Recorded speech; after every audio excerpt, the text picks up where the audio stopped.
Now I'm going to go over the spark plug wire, and the spark plug cap. So the first thing you want to do is just remove your spark plug cap here. Should just pull out. Then I'll remove the spark plug with a 5/8 of an inch spark plug socket. I'm going to discard this stock spark plug because I've seen them fail too many times. A lot of times I'll use a torch or some kind of cheap spark plug. These are two good replacement plugs from NGK. This is a standard replacement, it's a CR7HS, and this is the Iridium equivalent, CR7HIX. The standard plug would be just fine. The Iridium actually will sometimes help you with easier starting, and it does resist fouling a little better. The downside to the Iridium is it costs about 3 times as much as the standard plug. Before you install a spark plug, you'll want to set the gap. That's the gap between the ground strap here and that center electrode. I've seen them spec'd out online anywhere from about 0.6 to 0.8 millimeters, or 23 thousandths of an inch to about just over 30 thousandths of an inch. I prefer to stay somewhere right in the middle, around 26 to 28 thousandths of an inch. If you're using a standard spark plug like the one on the left, you can use about any spark plug gapper and you should be okay. If you're using an Iridium spark plug like the one on the right, it's got a lot thinner electrode, so you want to be careful not to touch that. You cannot use any kind of gapper that pries the ground strap and the center electrode apart. You need to use a spark plug gapper that pulls the ground strap out away from the center electrode to gap it. Apply a dab of anti-seize to the threads of the spark plug. You don't need a whole lot.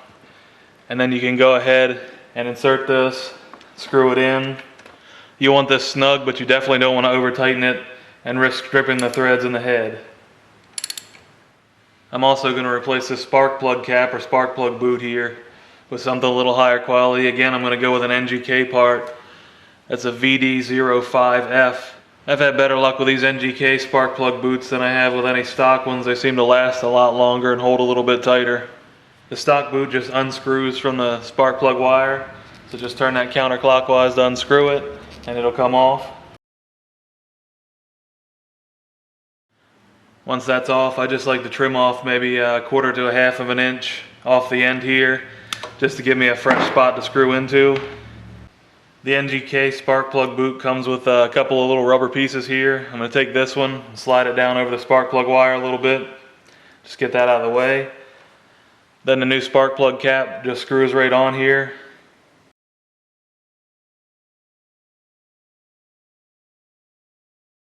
Once you've got that tight, just slide this little rubber boot up over the spark plug cap.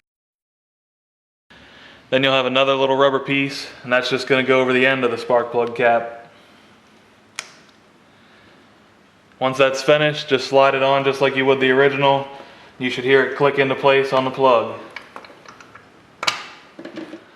You'll also want to trace the spark plug wire to its other end, and that's going to lead you to the ignition coil. There's going to be a little cap over it.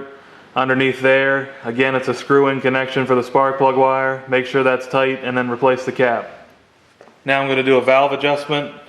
I've already done a video about this a couple of years ago, so I'm going to put that in a playlist for you.